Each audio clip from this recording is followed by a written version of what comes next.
All right, welcome everybody to SAT Math Crash Course Day 2.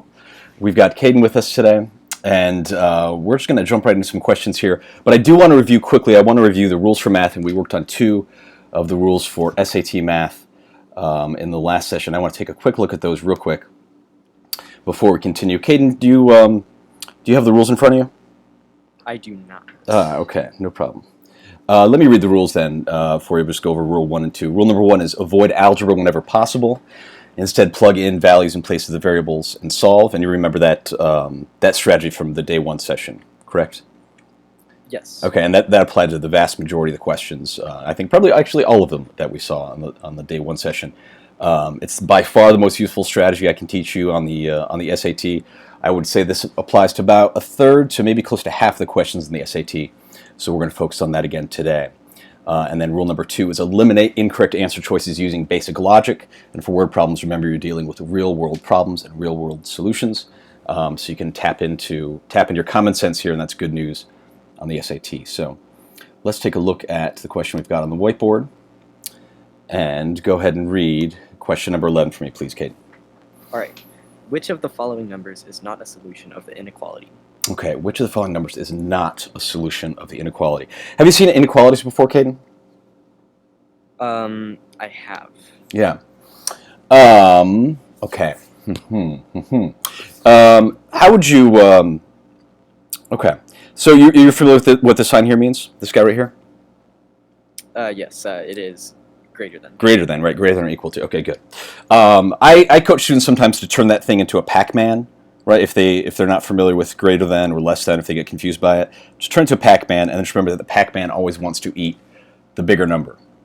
And I remember that from like middle school, and it's just kind of stuck with me. So anyway, in case there's any confusion about that, that's an easy little trick to remember that. Okay, so we can solve this algebraically. There's a way to sort of isolate x.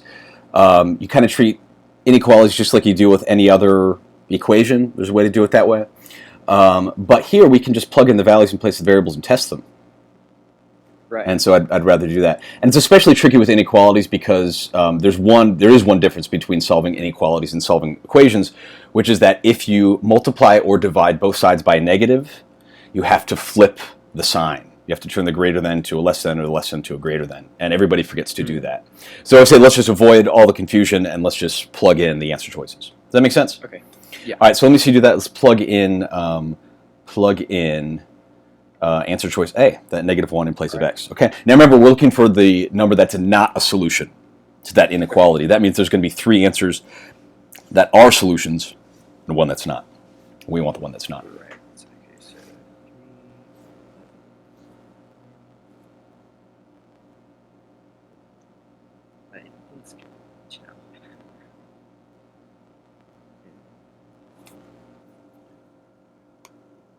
Okay. Looking good. Just plug in that -1 for x. Oh, did I not do that? No, you're good. Oh, You're good. Okay. Yep, you're good. It's 4.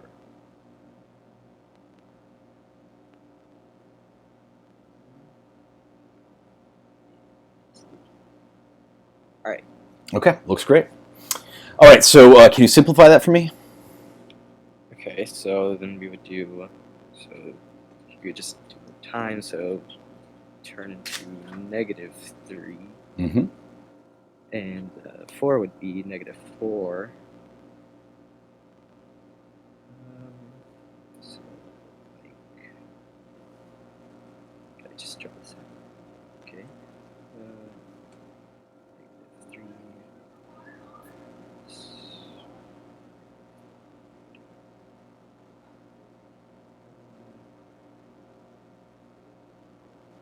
Looking good.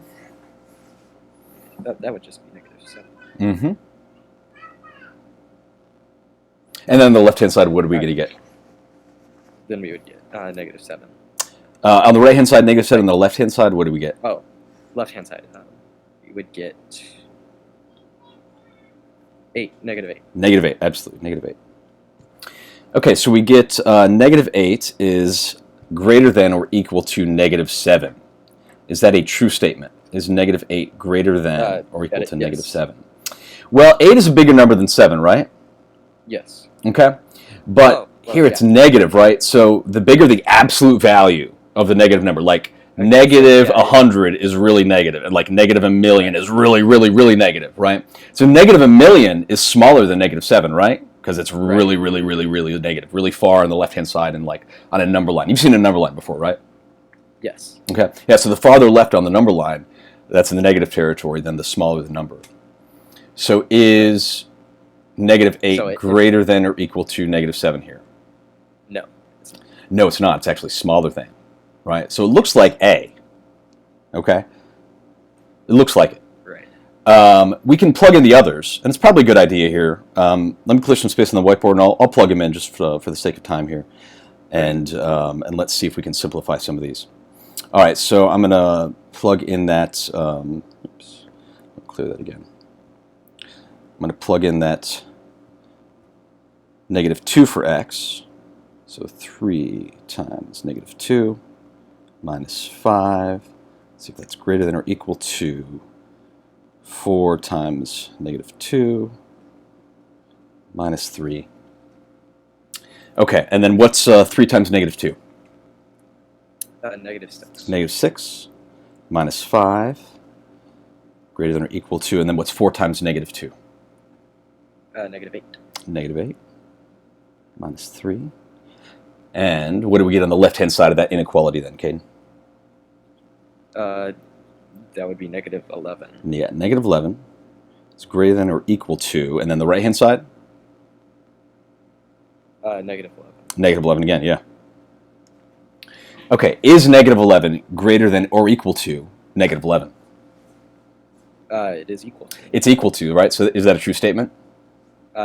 Yes. Yeah, that's a true statement, right? So now, remember, the question is asked us to find the numbers that's not a solution to that inequality. And because answer choice B, negative 2 for x, because that is a solution, it can't be the correct answer choice.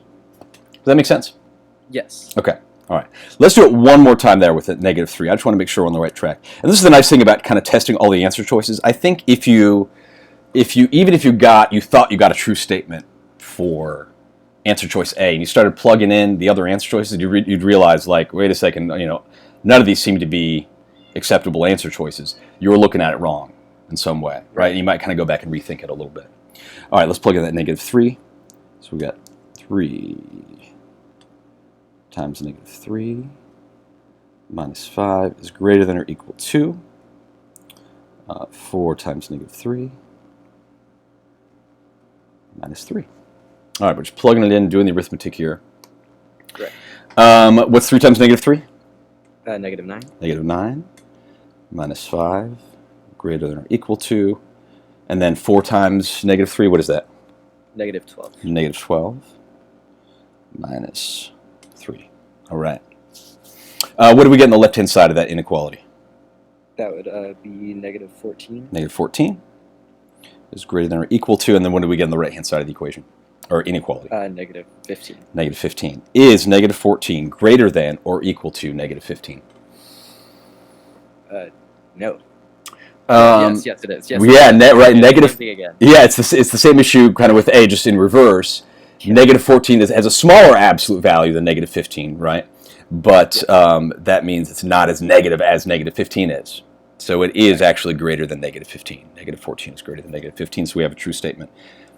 So we can eliminate answer choice C. Does that make sense? Yes. That's a little bit tricky there, right? And that's kind of maybe the concept they're testing you on here also. It's not just do you understand how to work with inequalities. It's do you know, if you see, negative numbers, do you know which negative numbers are bigger or smaller than other negative numbers? Yeah. Okay. Any questions about that? No. Okay. We could plug, you could plug in answer choice D, you could plug in negative 5 for x, but there's no need to here. We're going to get a true statement for that as well, which is why it can't be the right answer choice, and it is answer choice A. Okay. All right, let's go on to the next question here. Ooh, I like this one here. This is interesting. Go ahead and read question number 16 for me, please. All right. Which of the following represents the relationship between H and C? Yeah. Okay. And then they give us a graph here on the left-hand side, right? You see that? Right. Okay, go ahead and read the title of that graph for me. I want to do a little graph analysis here. total cost of renting a boat by the hour. Okay, this is the graph analysis method I use on the SAT math section with all my students. I use the same graph analysis method on the reading and the writing language section as well. You start with the title, then study the axes, the y-axis going up and down, the x-axis going left and right. Look for a key, and then kind of lastly look at the data. And that's going to improve the accuracy of your understanding of the graph here. All right, so total cost of renting a boat by the hour, and then the y-axis going up and down. Here it's labeled C. What's the y-axis going up and down, or the c-axis? What is that? That is the total cost, or dollars. Total cost in dollars, it goes from $0 to $20, and then the x-axis going left and right. Here it's labeled H. Yes, that's the time or the hours. Yeah, the time in hours, right? It goes from 0 to 5. Okay. So a couple things here. One thing they're kind of testing on here is graphing, just in general, and knowing how to graph a line. If they give you an equation, or if they give you a line, if you can figure out what the equation is. Are you familiar with y equals mx plus b form? Is that familiar to you at all? I'm not sure. For graphing? Okay. It's kind of a common way to sort of, that you'll see an equation structured in order to graph it. Don't worry about that here. You don't have to know that, because we're going to turn this question into a plugging in values for the variables problem. Okay? Anytime they give you a graph here, I mean, they give you essentially an infinite number of points that you can test and plug into the answer choices. Plug into the equations and see which one or ones give us a true statement. Okay? Like we've got, like these are ordered pairs here. Like this is the, that's an ordered pair. That's the H value is 0 and the C value is 5 at that point. Does that make sense why that's the case? Normally on an XY axis it would be kind of labeled X and Y. Here again the X value is H and the Y value going up and down is C. Okay, that's an ordered pair. So I could plug those values potentially into the equation and see which one gives me a true statement. I could do the same thing here with this point. That's the point 1, 8. So I know with absolute certainty when the H value is 1, the C value has to be 8. Does that make sense?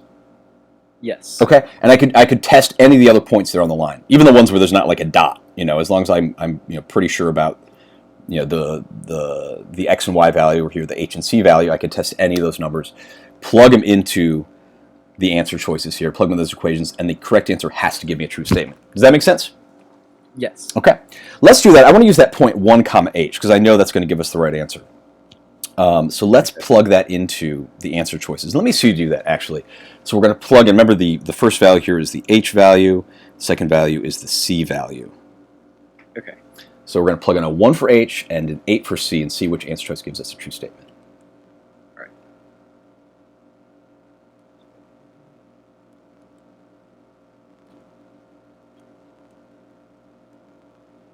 All right.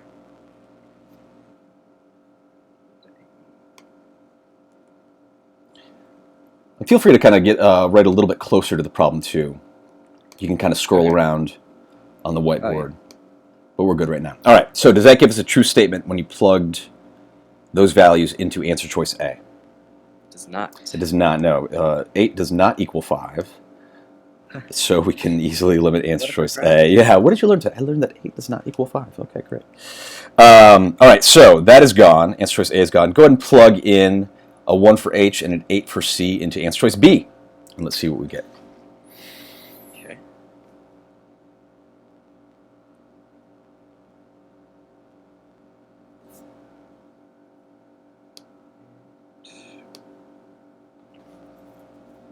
Looking good.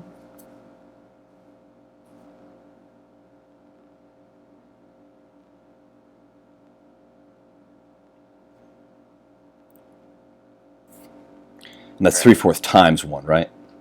Yes. Okay, good. Now I'm going to stop you real quick because I think it's tempting here to think, okay, how do I add? We got to add the fractions. I've got to add 3/4 to 5, and I've got to come with a common denominator, right? You're probably thinking in those terms a little bit right now. Is that correct? Yes. Okay. All right. Well, stop. Relax. Just take a look at that. We don't necessarily have to calculate what that is on the right-hand side. We're just recognizing whether or not that's a true statement, right? And Right. am I going to get 8 when I add 3/4 to 5? Am I going to get 8? No. No, no way, right? I'm not even going to get 6, right? Because 3/4 is less than 1, so I'm adding something less than 1 to 5. There's no way I'm going to get 8. So don't even worry about adding the fractions there. Does that make sense? Yes. And that's kind of where you can combine rule number 1 and rule number 2 together. It's really, really powerful. You're plugging in values for the variables, and then you can also just kind of estimate and use a lot of basic logic without having to calculate everything. There's no way that's going to give you a true statement, just logically. Okay? Okay. All right, so we can eliminate answer choice B. What about answer choice C? All right.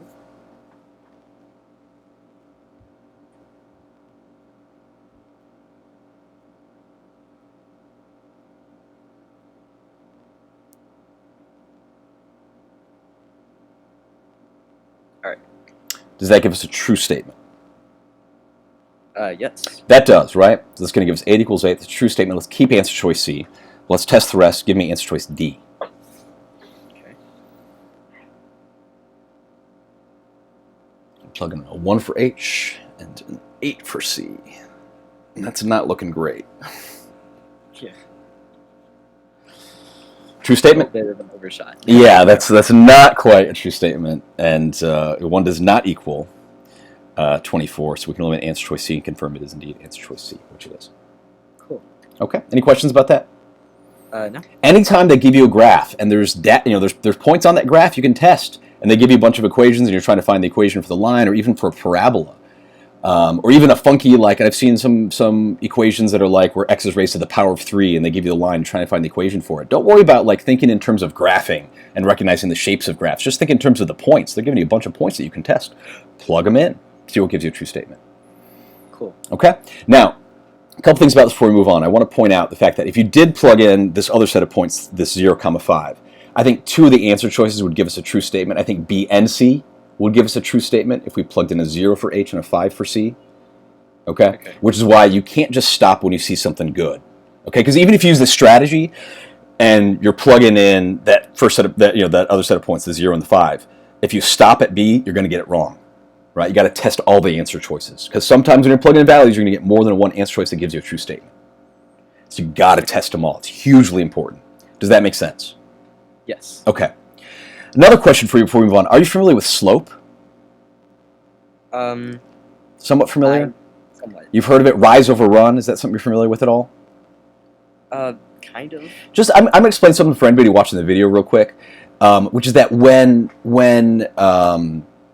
when students answer this question, the vast majority of students pick answer choice B, which is incorrect, because they're thinking in terms of y equals mx plus b, which is one way to look at this, okay? And that's where b is the y-intercept and the m value is the slope, and the slope is the rise over the run,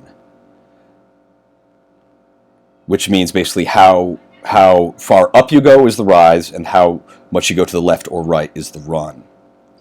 And when they're working this problem out, they look at the points on the line, and they look at, like, we go from this point right here to this point right here in blue.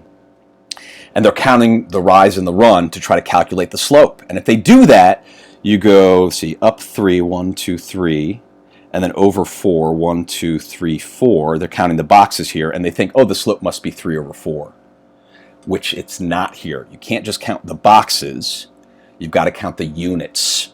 And when you focus on the units on the XY axis, they love throwing you off here in the SATs. This is just a cautionary tale for anybody watching the videos that wants to think in terms of y equals mx plus b form. They love messing with the units. Don't worry about the unit, or don't worry about the boxes and counting the boxes to calculate the slope. Focus on the units. If you focus on the units, the rise is 3 and the run is 1, which is answer choice B, because the 3 value is the slope.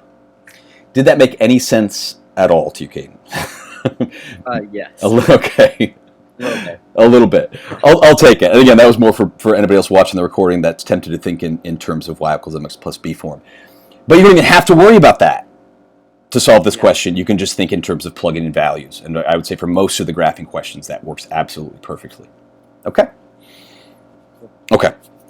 Let's take a look at the next question. All right, question number 5. Go ahead and read question number 5 for us, please, loud and proud. All right. In the equation above, k is a constant. If x equals 9, what is the value of k? Okay. What are we solving for here, Caden, with this question? The value of k. We're solving for, we're trying to find k. We're solving for k. They tell us what x is. X is 9. And it's super tempting. When I saw this question the first time I tried to do the algebra on it, it's not crazy complicated, but it's not easy. And I would just encourage students to just plug in values for a question like this. Take a look at the answer choices real quick. One of those answer choices, 1, 7, 16, or 79, one of those is a value for k that gives us a true statement in this equation. So there's no need to get fancy here, no need to isolate k, which can get super tricky because it's kind of trapped inside that square root sign. Right? You're familiar with square root signs? Yes. Okay. It's trapped inside that square root sign. So let's just plug in the answer choices and see which one gives us a true statement. Does that make sense? Yes. Okay. Let's do it. Let's plug in, we'll start with answer choice A. We'll plug in a 1 for k and see if we get a true statement. Okay. Make sure we also plug in that 9 for x too. Okay.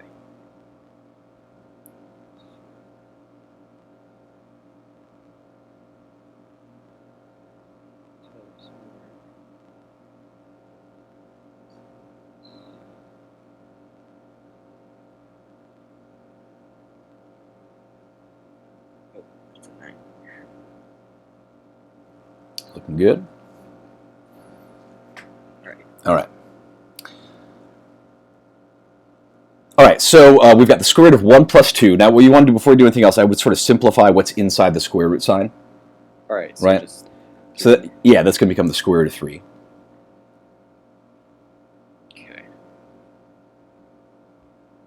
Do it.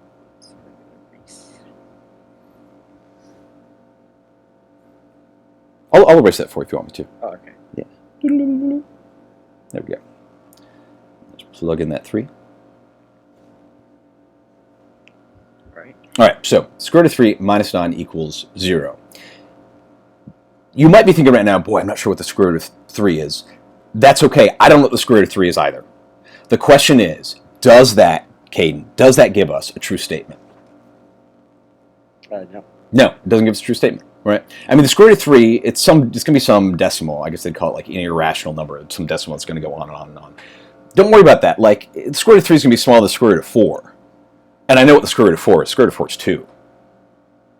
Right? Right. So, you don't even have to calculate it. Just know there's no way that number is going to be big enough.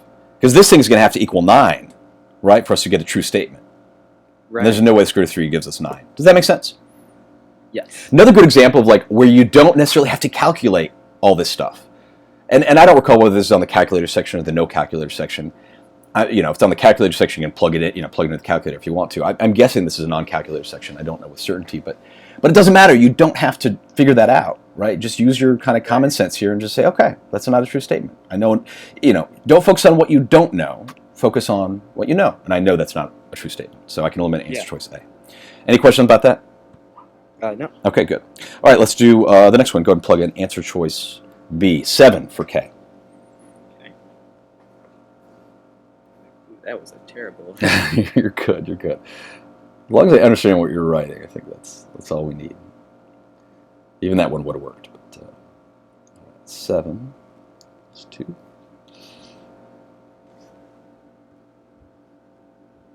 When you're plugging things into the square root sign, I would make sure that you're the things that you're plugging in, that 2 needs to be under the square root sign, right? We're not calculating the square root of 7 and then adding 2. We're calculating the square root of 7 plus 2, right?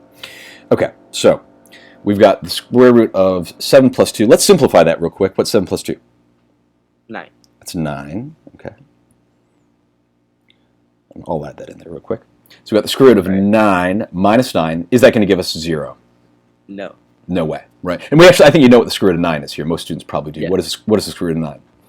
3. That's 3, right? But again, you don't even have to know that. It's definitely not going to be big enough to subtract 9 from it and give us a 0, so we can eliminate answer choice B. That's gone as well. Let's do the next one. Let's plug in answer choice C, 16. Okay. Well, I'll take a little sip of coffee.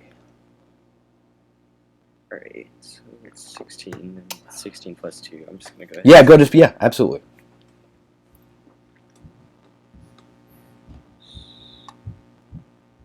Or not X. Minus 9. All right. Okay, good. All right, so square root of 18 minus 9, is that going to give us a true statement? No. No, it is not. Nope. I don't. The square root of 18 is, again, doesn't matter. It's not going to give us a true statement, so it's definitely too small. So we can eliminate answer choice C. Answer choice D is looking good. Let's plug it in. I'll clear the screen for you again.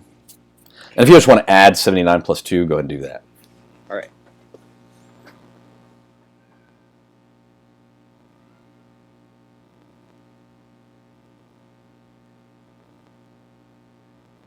Oh man, that was. I got you. I got you. That's a 9. All right. Does that give us a true statement, Caden? Yes. Absolutely. Right. The square root of 81 is 9. Great. We got it. We can confirm it. It's answer choice D. How confident are you that K is 79? How confident? 100%. You should be 100% confident. Absolutely. Right? We've eliminated all the incorrect answer choices. We know it's not A, we know it's not B, we know it's not C, and we can confirm it's D. We haven't done any algebra. We're just doing arithmetic here. You can feel very confident in this answer. That's right. Yeah. Okay. Any questions about that? No. Boy, I've seen students jack this up so bad by trying to do some algebraic operation. It's not, the algebra isn't obvious here. It's not. It's not particularly easy. But you can turn it all into arithmetic, at least in this question, and I would say for many of them. All right. Let's do the next question. Ooh, this one looks a little bit tricky here. Go ahead and read question number 10 for me, if you will, please. Okay. If a squared plus b squared equals z, and ab equals y, which of the following is equivalent to 4z equals 8y? Okay. Wow. Woo! Can we agree, Caden? This is a terrifying looking question. Oh yeah. Yeah, this is not Sure. this is not easy. This is not easy. I don't think this is easy for anybody.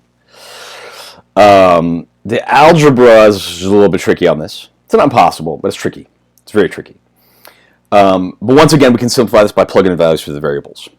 Okay, which is what we're about to do. Okay. Now, there's a little art to this here. Okay, I think the temptation maybe is to come up with some values for z and y, and kind of plug those in.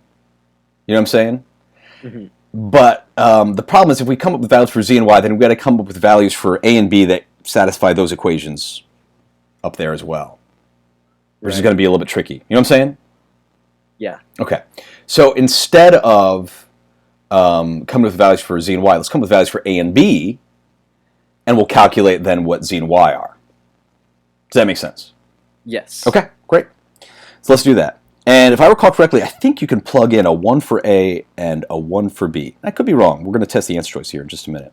But I'm fairly certain that works. Let's do that. So we're going to plug in a 1 for A, a 1 for B, set those values, okay? And now we can find out what Z and Y are. That's not too tricky here. So what is Z going to be when A is 1 and B is 1? What's Z going to be? That would so if they're squared, then it's just going to be 2. Yeah, Z is just going to be 2, right? Because 1 squared is 1, plus 1 squared, 1 again, right? 1 plus 1 is 2, so Z is 2. Any questions about that, or does that make sense? That makes sense. Okay, great. All right, and then what is A times B when A is 1 and B is 1? That's just 1. That's just 1, right? So Y is going to be 1. Okay. Huh. Any questions about that, or does that make sense? That makes sense. Okay, good. Much easier than if we were starting with trying to make Z1 or something like that, then we got to come, and maybe 1 and 0 would work. I don't know, they might. I'm not certain, but it's just, you're going to get it. It's going to be easy. It's going to be straightforward. When you plug in values, you generally plug them into the more complex side of the equation, and then you don't have to do any solving. And I think we saw that on the day 1 session as well. Do you remember the question with the air temperature and all that? Yeah. You plug into the more complex side of the equation. Okay. All right, so we've got values for A, B, and Z and Y. Let's calculate here, because the question is, which is equivalent to 4z plus 8y? What is 4z plus 8y going to be when z is 2 and y is 1? Okay, so then it would be 8 plus 8. 8 plus 8, right, because that's going to be 4 times z, and z is 2. So 4 times 2 plus 8 times 1, right, because y is 1. And that does give us 16. Does that make sense? Yes. Okay, so all we got to do now is find the answer choice that gives us a 16 when A is 1 and B is 1. Does that make sense? Right. Yes. Okay. Take a look at answer choice A, and just to the left of this problem, let's plug in those A and B values into answer choice A. Let me see you work that out real quick. just to the left of this problem. Okay. So then A is 1, so 1 plus 2 times 1.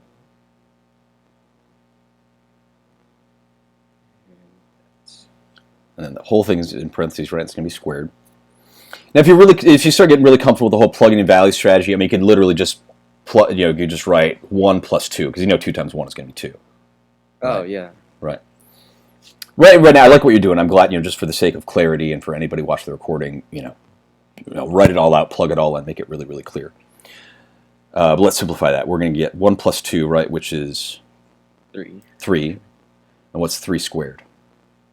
3 squared is 9. 3 squared is 9, not 16, so we can eliminate answer choice A. Cool. Any questions about that? No. No? Okay, great. I'm going to clear some space here for you. And again, to the left-hand side of the question, go ahead and plug in our values for A and B into answer choice B. Okay. So we're plugging in a 1 for A and a 1 for B. So then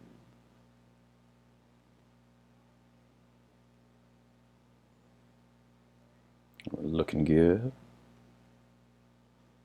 that's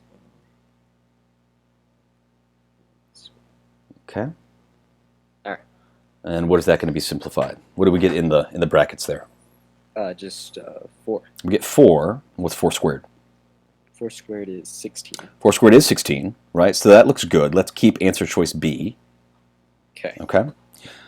And I'm going to clear some space, then plug in those values in answer choice C. Again, 1 for A and 1 for B. I don't even have to put in the ones for A and B. No, don't even worry about it. It's just 4 plus 4, right? Yeah. And at this point, you might be able to just look at it and just stop. Yeah. Is that going to give us 16? No. No, right? There's no way. We're going to get 4 plus 4, which is 8. 8 squared, which means 8 times 8 is going to be 64. It's not 16. So we can eliminate answer choice C and just take a look at answer choice D. Don't even worry about plugging the values in. Is that going to give us 16, Caden? No way. There's no way, right? We get 12 in the parentheses. 12 squared is not 16. It's 144 or something. But I mean, it's not 16. So we can eliminate all the incorrect answer choices and we can confirm it. It's answer choice B, which it is. Cool. Any questions about that? No. That's a tough problem that I would say the vast majority of students aren't going to get, especially if they try to approach it algebraically. Yeah. I mean, it's possible. That's crazy. That you can just take something that looks so scary and then just change it into something like so easy. We're turning it into middle school arithmetic. Yeah. And that's the SAT, man. I'm telling you, the vast majority of questions certainly if we got, it's an equivalent expression question. Okay, it's a little more complicated looking equivalent expression question, but it's just an equivalent expression question. You can always solve those by plugging in values for the variables. Always. Cool. And you can get this right. If you can do middle school arithmetic, which you can. All right. Let's do some more. All right, so this is another. So all these are the homework questions. This one throws students off so much. And I certainly got this wrong the first time I saw this question. Do you remember seeing this question during the homework, or did you not get to this one? I don't remember if I got to Okay. I think this might have been the one that I stopped at. Okay, yeah, it's confusing and it's it's a tough one to solve. It's a tough one to solve. I got it wrong first time I saw it. I would say the vast majority of students get this one wrong. But there's a way to approach it by plugging values for the variables that really clarifies everything. I'm going to show you how to do that.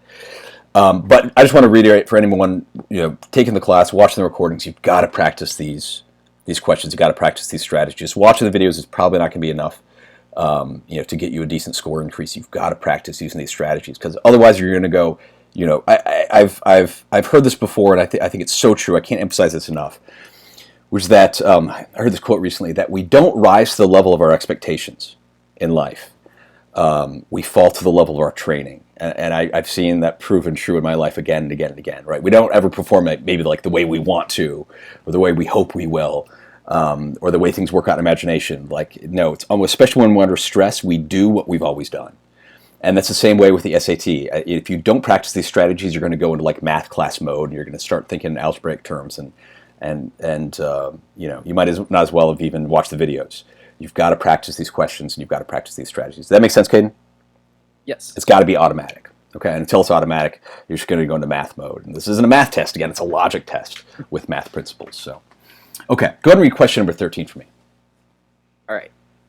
At a restaurant, N cups of tea are made by adding tea bags to hot water. If T equals N plus 2, how many additional tea bags are needed to make each additional cup of tea?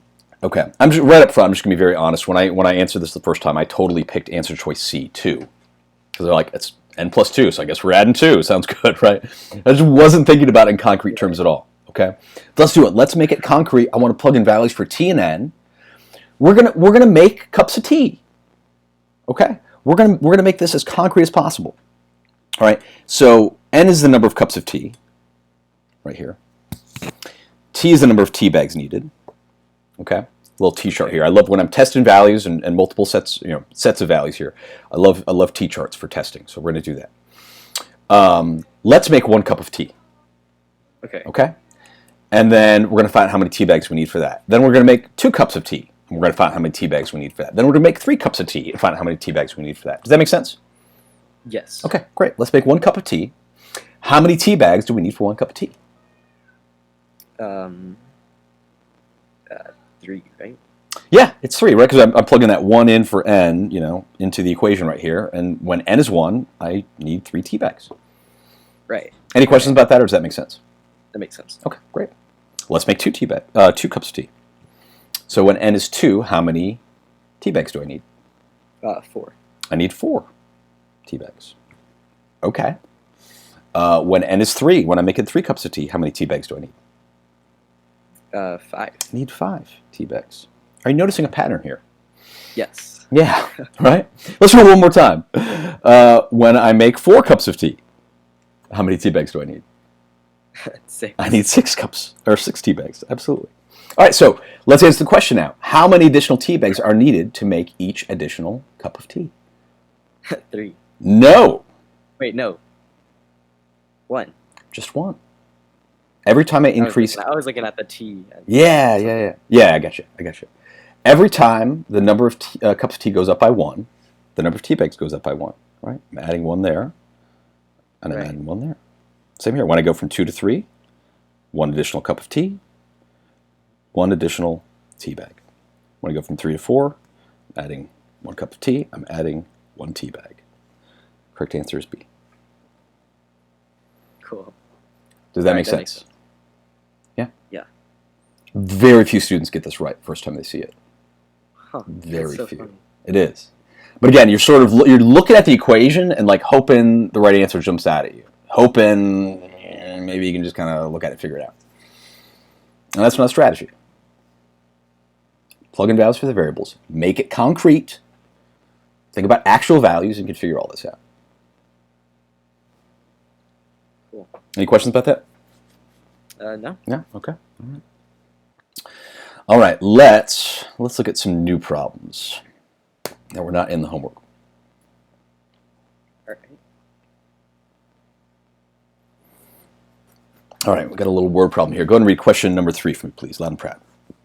All right. A landscaping company estimates the price of a job in dollars using the expression 60 plus 12 in H, where N is the number of landscapers who will be working and H is the total number of hours the job will take using N landscapers. Which of the following is the best interpretation of the number 12 in the expression? Okay. What are we solving for here, Caden, in this question? The best interpretation of the number 12 in the expression. Yeah, the best interpretation. Which of the following is the best interpretation of the number 12 in the expression? Okay. And the expression, of course, right up here in the word problem. Okay. I'm guessing, correct me if I'm wrong, but I'm guessing it's not obvious just looking at that expression what the number 12 means there. Am I correct? Or am I making... You're correct. Okay. It's not obvious to me. It's not obvious to me looking at it right now. I've solved this problem before. Okay? And I would say for the vast majority of students, just looking at it's not going to give you the answer. So let's do this. Let's look at the answer choices first, right? Let's use that strategy of sort of just seeing if we can eliminate any answer choices that just on a logical level don't make a lot of sense. You know what I'm saying? Okay. Yeah. So let's ask, is this at least possible in the real world? Okay, that's the question we're going to ask. Go ahead and read answer choice A. Let's start there. The company charges $12 per hour for each landscaper. Okay, is that at least reasonable? Is that at least possible in the real world? Yes. Yeah, that's possible. Okay, I can't eliminate that using basic logic. That could be a thing. Go ahead and read answer choice B. Okay. A minimum of 12 landscapers will work on each job. Okay, why did you laugh there, Caden? Seems like a whole lot of people to be landscapers. Yeah, that seems like a whole lot of landscapers. Have you ever seen 12 landscapers working on one job at one time? Definitely not. I've not either. Now, I mean, like, it's possible it could be like some big, like, corporate, like, space or something like that, or just like, I mean, it's possible, maybe like a sports stadium or something like that. Maybe I've seen that, but that just sounds like a really big number. Like, in order to even bring 12 landscapers, like most of them are taking a truck or something like that, right? Yeah. You'd need like multiple trucks, or like you'd have to bus in the landscapers or something, right? I mean, like, it's just kind of Limousine. yeah, exactly. I've seen a limousine as well, right? I'd love to see that.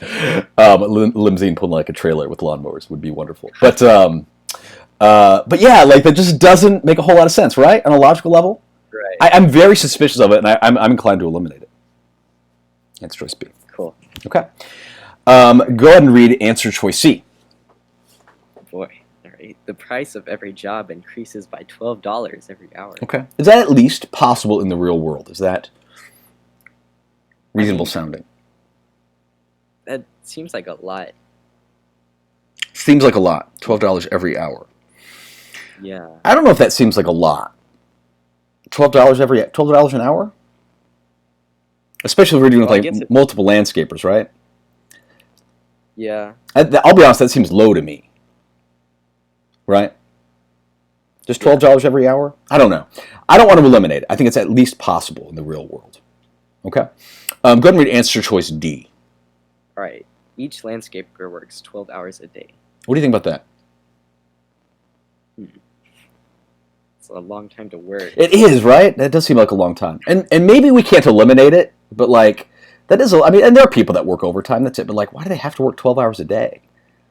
Right. Right? That just doesn't seem to make a whole lot of sense. I'm very suspicious of it. Let's keep it right now. Let's keep it, okay? We're going to start plugging some values, and I think it'll be more obvious once we start plugging some values and make it concrete. But right off the bat, we can eliminate answer choice B. I think that's crazy. It doesn't make any sense. Okay? All right, so let's do this. We're going to plug in values for N and H. All right? That is, we're gonna come up with the number of the landscapers. So let's do that. N is 1. That means we've got one landscaper working on the job. All right. And we've got H is 2. Let's make H 1 to start. Make it really easy. All right. So N is 1, H is 1. Okay? But remember here, like, we're not just plugging in values. Like, this means something. This means we have one landscaper working 1 hour. Does that make sense? Yes. Okay. One landscaper working 1 hour.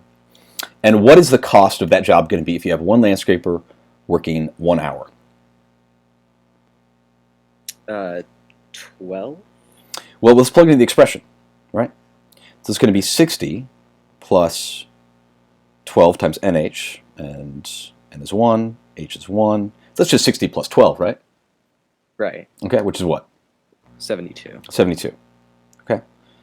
When N is 1 and H is 1, we've got a job that costs $72 when we've got one landscaper working 1 hour. According to this expression. Does that make sense? Yes. Okay. All right. Let's change it up a little bit. Let's do one landscaper working, let's do this. I'm going to make it 2 landscapers working 1 hour. Does that make sense? Yes. Okay. So now it's 60 plus 12 times N is 2 now, and H is still 1. What does that give us? 84. Yeah, it's 60 plus 24, right? So it's $84 when we've got 2 landscapers working 1 hour. Does that make sense? Yes. Notice we haven't increased the number of hours, we just increased the number of landscapers. Right. Right? Interesting. Okay. Let's take a look at the answer choices again. Can we eliminate any of these answer choices? that don't make any sense now based on what we've done. I think we can eliminate, boy, at least one of them, maybe two of them. All right. In fact, I think we can eliminate two. Right. Each landscaper works 12 hours a day. Can we eliminate that? I guess so. What? We absolutely we can. Why can we absolutely eliminate answer choice D now? Because they would be making more money if they were working 12 hours a day. Well, that's true, but that's not why we can eliminate D. I mean, how many, what was our H value that we plugged in?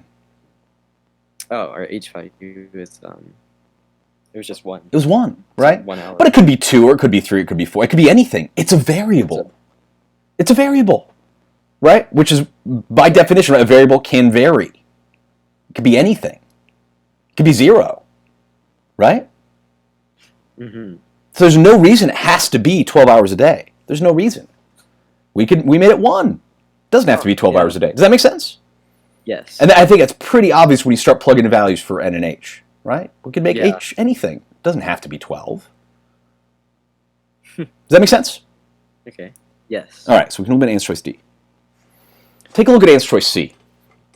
All right. Read that for The me. price of every job increases by $12 every hour. Why can we eliminate that? Because it didn't increase.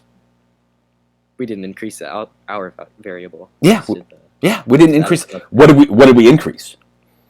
the workers. The number of workers, right? So we didn't change the hours. And it's true, the job did increase by $12 there, but that's because we add another worker, which makes sense, right? Just on a logical level. Right. Again, you've got 2 workers. Okay, you got to pay those guys, so that makes sense that you'd increase. By something, right? Mm-hmm. A job with 2 guys is going to cost more than a job with 1 guy. I guess that makes sense. Yeah. All right, so we can eliminate answer choice C. Yeah. Right? So that's cool. All right. We'll look at answer choice A. Okay. Company charges $12 per hour for each landscaper. Yeah, that makes sense. Does that make sense based on what we did? Yeah. Yeah, we added another landscaper. Yeah. And it did go up by $12 for 1 hour. Okay. If we made H2, let's keep N as 2 and H2, would the price still be going up $12 per hour for each landscaper? Yes. Yeah. Absolutely. For each landscaper. Yeah. I mean, it'd be $24 an hour total, but that makes sense. $24 increase per hour because you've got 2 landscapers. So, yeah, that makes perfect sense. So we can confirm it. It's answer choice A. Yeah. Cool. Any questions about that? No. Yeah. Okay. It's not obvious just looking at the expression. It's not. But when you start plugging in values and looking at these questions more like an experiment, you can figure it out. Yeah. Cool. Does that make sense? Yes. And again, here, I'm trying to teach you a mindset more than anything else. Yeah, how to look at these. How to look at these questions. Yeah, it's not operations. This test is not about operations. It's about looking at the questions the right way. Okay? And you can make all these, especially they give you variables in the questions. I mean, you can just plug in values and start thinking in concrete terms. All right. And you'll be on the right track. All right, let's do a couple more, then we'll take a little break here. Okay. All right. Question number 4. That is an ugly looking question. Go ahead and just read the question. Don't worry about reading that expression. All right. Which of the following is equivalent to the expression shown above? Hey, looks scary, but we saw that word equivalent, right? What does equivalent mean again? Equal. Equal to, right? So this is an equivalent expression question. This is great news, Caden. We can just plug in values for this thing. Yeah. Right? Come with a value for A, come with a value for B, find out what this whole expression here equals, and then plug in the same values for A and B into the answer choices and see what matches up. Does that approach make sense? Yes. Okay, let's do it. Give me a value for A and B. Would 1 and 1 work? I think it would. I'm fairly sure. It's been a while since I've done this, but I think let's give it a try. So make A equal 1, make B equal 1, set those values. When A is 1 and B is 1, plug those into the expression of the question. What does that give us? I'll bet you can look at it and figure it out. 9 plus 12 plus 4. Yeah. So What's that? just add those. 25. Yes, 25. Absolutely. Any questions about that, or does that make sense? That makes sense. Okay. One thing I want to clarify for anybody watching the video that's confused about that. Just remember, we're not raising that 9 to the power 4. We're just raising the a to the power 4 and then multiplying whatever that is by 9. And 1 to the power 4 is just 1, so it's just 9 times 1. 9 is not being raised to the power 4, just as 4 is not being raised to the power 4 there at the end of the expression. Does that make sense? Yeah. Okay, good. All right, so we know when a is 1 and b is 1, the correct answer choice has to give us 25. Take a look at answer choice A. All right. So it would be 3 plus 2, Mm-hmm. and then squared, and that does come out to 25. So that's 5 squared, right, which is 25. So A looks good, right? Does that make sense? Okay. All right, so let's yes. try answer choice B. Okay. So then that's 5 to the power of 4. It's 5 to the power 4. Is that 25? That is not 25. No, I don't even know what that is. I don't care. Yeah. I think it might be like 625 or something. I don't know. I'm not quite sure. Doesn't matter. It's not 25. B is gone. Take a look at answer choice C. Okay. That's 9 plus 4. Is that going to give us 25? That's not 25. No way. It's going to be 13 squared. There's no way that's going to give us 25. Well, look at answer choice D. You don't even have to calculate it. Look at it. Is that going to give us 25? Not at all. Not at all. I don't know what it is. I don't care. It doesn't matter. A gives us 25. Nothing else does. It's answer choice A. Any questions about that? No. I'm fairly certain you can plug in a 1 for A and a 0 for B into this question if you wanted to. Huh. Well, yeah, because it would just be the same. Right? Because then the expression of the question would be 9, right? If A is 1 and B is 0. Mm-hmm. And I'm looking at answer choice A. A would give us 9 if A is 1 and B is 0. Yeah. And nothing else would be 9. Huh. Yeah, that's cool. And you don't have to get all mixed up with the properties of exponents or anything fancy like that. Nothing complicated. Just arithmetic. Any questions? Yeah, simplify it. Simplify it, man. That's the name of the game. Yeah, And- I think I got this one. Okay, good. I'll bet you could do that with this strategy on your own. Yeah. I'll bet you could. Okay, and again, practice it for homework between now and the next time I see you. right. Let's do one more. Then we'll take a little break here. Okay. Ooh. Okay, this looks similar to one we just did. It's a little bit different, but I'll bet you can tell me exactly how to solve this. Right. Okay. Go ahead and read the question for me, please. Okay. If k is greater than 0 and x equals 7 in the equation above, what is the value of k? I'm going to step back. You tell me how to solve this, man. All right. So we would go ahead and put a value in for. Wait. Yeah. So if k is greater than 0, so it can't be any. It cannot be 0, and then x is already 7. So then we put one of these answers in Mm-hmm. for k. Let's do it. Let me see you do it. Then if we do 2, so I'll just go. Yeah, go and work this out. Ooh, what just happened there? Right. So 2.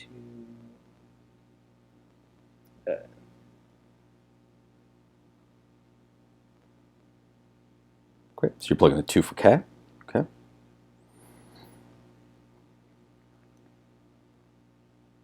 Yeah, and all that is underneath the square root sign, right? Right. This is X 7, looking good, looking good. You got this, Caden. all right. All right. So then raise. So 2 times itself, which is 4. So then 4 times 2 again. Yeah, I'm glad. Right, a lot of students might look at that and say, "Oh, that's 16." But no. Again, you got to square the 2 first, right? 2 squared is just 4, and then multiply the 4, 4 times the 2 in that order. Right, Okay. and then that comes up to 8 plus 17, which is 25. Mm-hmm. 25 minus 7, so that comes out to. Let me stop you real quick. Hold on. It's the square root. of 25, Oh. right? That's still there. So that's 5. That's Which is 5, right? Absolutely. Does that equal 0? So it does not. Does not equal 0. Nope. So we can limit answer choice A. Let's plug in answer choice B. And for the sake of time, I'll write it out. Why don't you help me out with the calculation, though? So we've got the square root of 2 times, 2 times 3 squared plus 17 minus 7 equals 0. We'll see if that's a true statement. Let's do order of operations here, right? We got to square that 3 first. What is 3 squared? So that's 9. That's 9, and then 9 times 2 is what? 18. 18 plus 17, and that's still underneath the square root sign. What's 18 plus 17? 35. Yeah, that sounds about right. 35. Square root of 35 minus 7, does that equal 0? Does not. No, and I don't know what the square root of 35 is. I don't care. It's close to the square root of 36, right, which would be 6. But anyway, it doesn't matter. It's not going to equal 0. We can limit answer choice B. All right. Let's plug in answer choice C, 4. So we got the square root of 2 times 4 squared plus 17 minus 7 equals 0. Let's simplify that. What's 4 squared? Okay. 16. 16 times 2 is what? That is 32. 32 plus 17 is 7. What's 32 plus 17? 49. 49. Is the square root of 49 minus 7, does that equal 0? Yes. I think it does, right, because the square root of 49 is 7. 7 minus 7 is 0. We can confirm it is indeed answer choice C. Ta-da! Cool. Nothing fancy there. All right. Yeah. I mean, if you wanted to and you had the time, you could plug in that 5. I'm not too worried about it. You know, I feel pretty confident. If you wanted to, you could. But 5 squared is going to be 25 plus, or times 2 is 50. Give you the square root of 67. I have no clue what that is, but that's not going to give you 0. So, I mean, 49 works. Now, no, you might be like, but Mr. I thought you said when you plug in values, you know, you've always got to test the answer choices. Especially true when you're creating your own values. Yes, that's especially true then. But here, I mean, if C works and you feel pretty confident in your arithmetic, you know, on a time test, it might be smart to stop there. If C works and you're sure about it, then D's not going to work. Does that make sense? Do you see the difference there between there where they give you like a list of 4 possible values? You know what I'm saying?